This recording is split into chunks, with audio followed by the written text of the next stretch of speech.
Mobile phone رکھنا آج ضرورت ہے، لیکن آئی فون کا موبائل فون رکھنا ہے تمہاری خواہش ہے، تم تباہ ہو رہے ہیں۔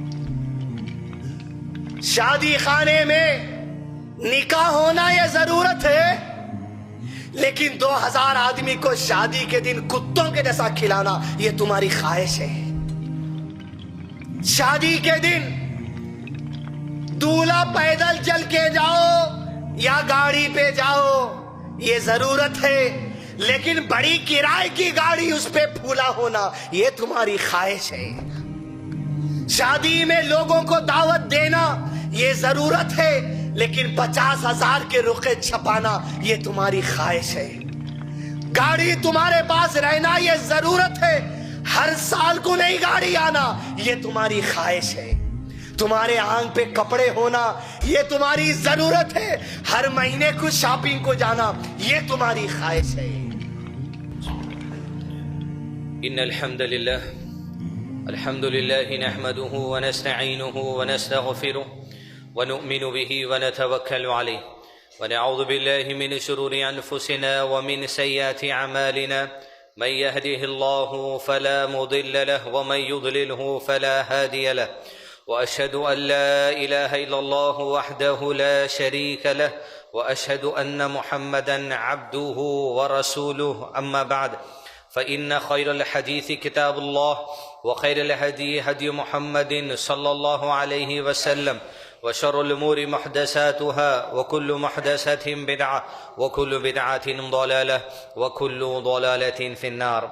فأعوذ بالله من الشيطان الرجيم، بسم الله الرحمن الرحيم، والعصر إن الإنسان لفي خسر إلا الذين آمنوا وعملوا الصالحات وتواسوا بالحق وتواسوا بالصبر۔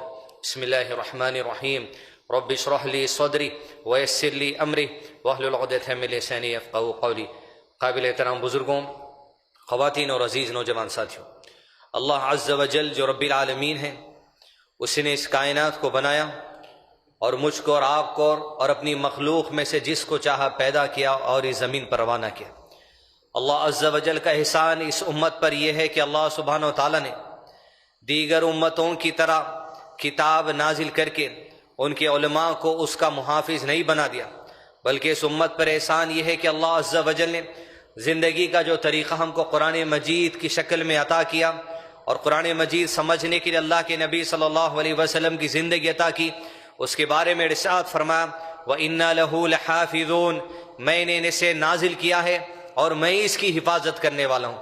کوئی یہاں حفاظت سے مراد صرف قرآن مجید کی حفاظت نہیں ہے، قرآن مجید کی ہر آیت پر اللہ کے نبی صلی اللہ علیہ وسلم کی جو سیرت ہے اس سیرت کی بھی حفاظت اللہ عز و جل کرے گا۔ وہ اللہ کے نبی صلی اللہ علیہ وسلم کی سیرت سے صحابہ کرام نے جو سیکھ کر عمل کیا، اللہ صحابہ کے اس عمل کو بھی محفوظ رکھے گا، جس کے بارے میں اللہ نے کہا رضی اللہ عنہم ورضوا عنہ، میں ان سے راضی ہوں، اور ایسے عمل کی توفیق ان کو عطا کی گئی کہ وہ مجھ سے راضی ہو چکے۔ اور قیامت تک آنے والے لوگوں سے ارشاد فرما دیا والذین اتبعوہم بإحسان، جو کوئی تم میں سے احسان کے ساتھ، صدق دل کے ساتھ، پوری خوشی برے تقوی کے ساتھ یہ صحابہ کے نقش قدم پر چلو گے رضی اللہ عنہم ورضوا عنہ، ان کے لیے بھی میری رضا کا اعلان ہے، اور ان کے لیے بھی اعلان ہے کہ ان کی اتباع کرو، تم بھی مجھ سے راضی ہو جاؤ گے۔ عزیزان ملت، یہ زندگی کے 3 اصول کے قرآن مجید، اللہ کی کتاب اور اس کو سمجھنے کا طریقہ، اللہ کے نبی صلی اللہ علیہ وسلم کی زندگی اور اللہ اور اس کے رسول کی اطاعت کا واحد طریقہ صحابہ کرام کی زندگی، یہی منہج سلف ہے۔ عزیزان ملت، اللہ عز و جل نے مجھ کو اور آپ کو جہاں میں بھیجا تو 2 چیزوں کی آزمائش کے لیے۔ اول چیز یہ کہ جو ایمان کی نعمت ساری زمین پر سینکڑوں لوگ آبادی کی شکل میں زندگی بسر کرتے ہیں، ساری مخلوق اللہ کی عبادت کرنے والی، ساری مخلوق اللہ پر ایمان لانے والی، لیکن انسان اور جنات میں کچھ مخلوق ایسی جس کے بارے میں اللہ عز و جل قرآن مجید میں کہا وَكَثِيرٌ مِّنَ النَّاسِ، انسانوں کی اکثریت ہے جو اللہ کی عبادت کرتی ہے، اکثریت ہے جو اللہ پر ایمان رکھتی ہے، لیکن کچھ ہے جو اللہ پر ایمان نہیں رکھتے۔ یہ دیکھنے کے لیے مجھ کو اور آپ کو دنیا میں بھیجا گیا جو آج عبداللہ کے گھر میں پیدا ہو کر، عبدالرشید کے گھر میں پیدا ہو کر، آج مسلمان کے گھر میں پیدا ہو کر جو ایمان کی نعمت اللہ نے مجھ کو دے دی ہے، یہ ایمان سنبھال کے کیسے لے کے چلو گے؟ اس ایمان پر قائم کیسے رہو گے؟ اس ایمان پر مرتے دم تک کیسے تم سلامت رہو گے؟ یہ تمہیں دیکھنے کے لیے بھیجا گیا۔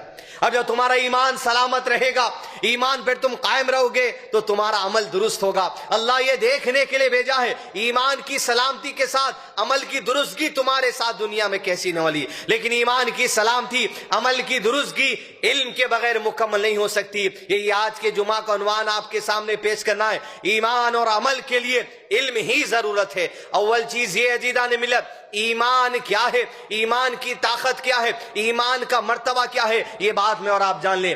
ایمان کیا ہے؟ ایمان کے 6 ارکان، ان پر ایمان لانا ہے ویسے جیسے اللہ نے کہا، ویسے ایمان لانا ہے جیسے اللہ کے نبی صلی اللہ علیہ وسلم نے کہا۔ اللہ پر ایمان، فرشتوں پر ایمان، کتابوں پر ایمان، رسولوں پر ایمان، آخرت پر ایمان، اچھی بری تقدیر پر ایمان۔ لیکن ایک اصول کو جان لیں آج کے جمعہ کے خطبے میں کہ یہ ایسا اصول عزیزان ملت دنیا کے کوئی گمراہ اٹھ کر اجمل یا کوئی اور آپ کو انشاءاللہ بہکا نہیں سکے گا۔ ایمان لانے کے لیے جو اصول، جو ہمارے لیے دلیل ہے، مجھ کو اور آپ کو دین کی کسی بات سمجھنے، ایمان لانے کے لیے کسی سائنسداں کی عقل کی ضرورت نہیں ہے یا ہماری عقل کے سہارے کی ضرورت نہیں ہے۔ ہمیں اللہ کی کتاب اور اس کے رسول کی تمام باتوں پر ایمان لانے کے لیے اللہ کی اور اس کے رسول کی گواہی کافی ہے۔ اب عقل کی گواہی کی ضرورت نہیں ہے، اب اجمل کی گواہی کی ضرورت نہیں ہے، اب سائنسدانوں کی گواہی کی ضرورت نہیں ہے، اب جو سو ڈاکٹر کی گواہی کی ضرورت نہیں ہے۔ ہم ایمان لائے ہیں تو اللہ کی گواہی کی وجہ سے، ہم ایمان لائے ہیں تو رسول اللہ صلی اللہ علیہ وسلم کی گواہی کی وجہ سے۔ ہمارے لیے تمام ایمان لانے کے لیے اللہ اور اس کے رسول کی گواہی کافی ہے، عقل کی گواہی کی ہمیں ضرورت نہیں ہے۔ دنیا میں ایک طبقہ ایسا ہے جو دین کی بات کو عقل پر توڑتا ہے، جب عقل کہتی ہے یس تو دین پر ایمان لاتے ہیں۔ کافر ہیں یہ لوگ جو اپنی عقل کے بھروسے پر رہ کر ایمان لاتے ہیں، بلکہ ایمان لانے کا یہ ہمارا اصول ہونا چاہیے اللہ اور اس کے رسول صلی اللہ علیہ وسلم کی گواہی ہمارے لیے کافی ہے۔ ایمان کیا ہے؟ اس حدیث قدسی سے میں آج اور آپ سیکھنے کی کوشش کریں۔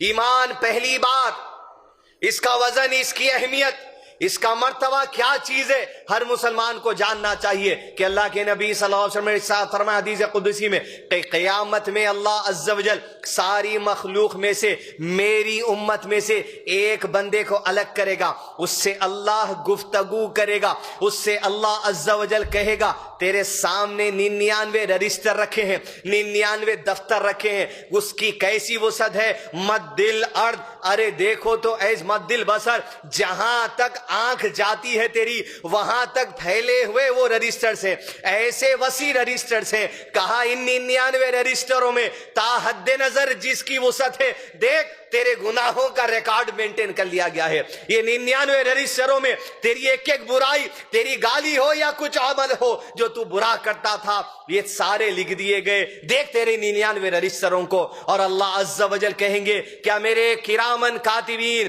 کیا میرے کاتب نے جو فرشتوں کو میں نے مقرر کیا تھا تیرے گناہ رکھنے کے لیے، کیا تو سمجھتا ہے کہ انہوں نے تجھ پر زیادتی کر دی؟ یہ 99 ایسے کیسے بن گئے، اس پر بھی اتنی وسیع کیسے بن گئے؟ وہ کہے گا میرے پروردگار تیرے فرشتوں کے لکھنے پہ مجھے شک نہیں، میں قرار کر لیا کہ 99 دفتروں میں میرے جو اعمال ہے میں قرار کر چکا ہوں۔ کہا اللہ عز و جل کہیں گے کیا یہ جو 99 رجسٹروں میں باتیں لکھی ہیں کسی ایک گناہ کا انکار کرے گا؟ کہا رب تیری قسم کسی ایک عمل کا بھی انکار میں نہیں کر سکتا۔ اللہ عز و جل پوچھیں گے یہ بتا کیا یہ 99 رجسٹروں میں تیرے گناہ ہیں، ان میں سے کسی ایک گناہ کے لیے کچھ عذر ہے، کچھ ریزن ہے، کچھ وجہ ہے، کوئی مجبوری ہے، کوئی بات پیش کر سکتا ہے؟ کہا میرے رب کوئی مجبوری نہیں، کوئی ریزن نہیں، کوئی وجہ نہیں، میں ایمان لایا پروردگار اس میں کسی قسم کی خطا تیری ذات سے ہو نہیں سکتی۔ اللہ عز و جل کہیں گے آج تیری ذات پہ ظلم ہونے والا نہیں۔ دیکھ تیری آنکھوں کے سامنے ایمان کا کیا مرتبہ دیدان ملت، دیکھے دیکھ تیری آنکھوں کے سامنے یہ 99 رجسٹروں میں تیری برائی رکھی ہے، دیکھ تیری ایک نیکی میرے پاس ہے۔ وہ کہے گا پروردگار کیا کیا ہے؟ ایک کاغذ کا پرزہ نکالا جائے گا، ایک کاغذ کا ٹکڑا نکالا جائے گا، اس پر لکھا ہوگا دیکھ تیری ایک نیکی 99 رجسٹر کے مقابلے میں آج پیش کی جاتی ہے۔ کہا پروردگار اس میں کیا نیکی ہے؟ کہا تیرا ایمان ہے اشہد ان لا الہ الا اللہ و اشہد ان محمدن عبدہ و رسولہ صلی اللہ علیہ وسلم۔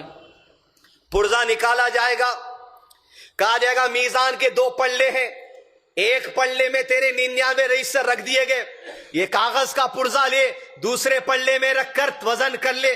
وہ کہے گا میرے پروردگار اس کاغذ کے پرزے کی کیا اوقات، وہ 99 رجسٹروں کے سامنے اللہ کہتا ہے میرے بندے آگے بڑھ، تیری جان پہ آج ظلم ہونے والا نہیں۔ وہ کاغذ کا پرزہ لیے ہوئے میزان کے پلڑے کے پاس پہنچے گا، اللہ کے حکم سے پلڑے میں وہ کاغذ کا پرزہ رکھا جائے گا، اس کا ایمان رکھا جائے گا، اس کی توحید رکھی جائے گی، اس کا مضبوط عقیدہ رکھا جائے گا، اس کی سلفیت رکھی جائے گی، اس کا منہج رکھا جائے گا۔ وہ دیکھے گا 99 رجسٹر نیچے گریں گے، وہ کاغذ کا پلڑا بھاری ہو جائے گا۔ توحید، ایمان، عقیدہ، منہج سلف، پارلیمنٹ کے بے وقوف جان لے ایمان کی حیثیت کیا ہے۔ اللہ کے قریب جو سلفیت ہے، جو عقیدہ ہے، جو توحید ہے، منہج سلف ہے، یہ 99 رجسٹروں پر بھاری ہے۔ ایک پرزہ اللہ کے قریب۔ ایمان کی یہ ویلیو ہے، اور ایمان یہ نہیں کہ آپ تشہد میں بیٹھ کر انگلی اٹھا کر اشہد ان لا الہ الا اللہ پڑھو اور پھر نکل کر کسی قبر پر جا کر بچے کے ہال ٹکٹ کو باندھو، یا بچہ نہیں ہونے کی وجہ سے تالا یا ڈوری باندھو۔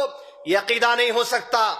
جب تم کہہ دو لا الہ، علامہ ابن تیمیہ رحمہ اللہ نے کہا جب بندہ کہتا ہے لا الہ، توحید کی اصل 2 چیزوں پر ہے، ایک ہے انکار، دوسرا اقرار۔ ہم پہلے انکار کرتے ہیں، جب کہہ دیا لا تو سارے معبودان باطل کا انکار کر دیا، ہر قبر کی پوجا کا انکار کر دیا، ہر پتھر کی پوجا کا انکار کر دیا، ہر تلسی دھاگے کی پوجا کا انکار کر دیا، ہر تعویذ پہ عقیدے کا انکار کر دیا، ہر انگوٹھی پہ عقیدے کا انکار کر دیا، ہر بوبل کی کانٹی پہ عقیدے کا انکار کر دیا، ہر گھوڑے کی نال پہ عقیدے کا انکار کر دیا، ہر بھلاوے کا عقیدے کا انکار کر دیا، ہر کوئلہ لیمبو مرچی پہ عقیدے کا انکار کر دیا۔ کسی درگاہ میں، کسی قبر میں اس بات کی صلاحیت ہے کہ تیری بات اللہ تک پہنچائے، ہم نے جبھی سے انکار کر دیا جب سے شریعت کو اللہ نے سینے میں اتارا۔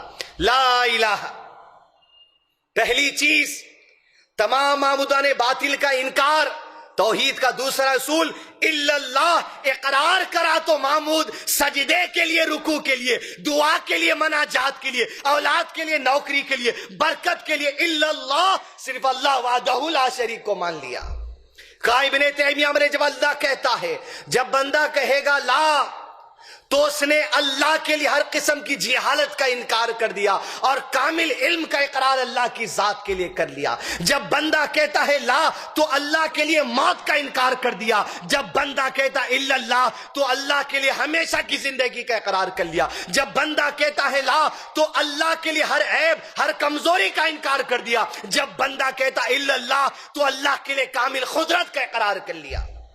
جب کامل قدرت اس کی، جب کامل علم اس ذات کا، سجدے اور رکوع اور دعا مناجات کے لائق وہ ہے الا اللہ، تو ہر چیز کا انکار ہو چکا۔ یہ ایمان کی بنیاد ہو۔ جب کہے وَأَشْهَدُ أَنَّ مُحَمَّدًا عَبْدُهُ وَرَسُولُهُ صلی اللہ علیہ وسلم، تم نے قرار کر لیا رب، تو رب ہے، تیری طرف سے جو وحی میرے نبی صلی اللہ علیہ وسلم پر نازل کی گئی، وحی مطلوع جو قرآن ہے، وحی غیر مطلوع جو حدیث ہے، ہم ایمان لائے اللہ، اور اس پر بھی ایمان لائے کہ جو طریقہ آپ کی کتاب پہ چلنے کے لیے محمد صلی اللہ علیہ وسلم نے بتایا، وَأَشْهَدُ أَنَّ محمد صلی اللہ علیہ وسلم، میں مان لیا کہ تیری کتاب پر، تیری شریعت پر محمد کے بتائے ہوئے طریقے سے چلوں صلی اللہ علیہ وسلم۔ ایمان یہ ہے۔ ایمان دوسرا کیا ہے؟ اس کی اہمیت، اس کے مرتبے کو سمجھنے کے لیے اما عائشہ کے پاس صحابہ دوڑے۔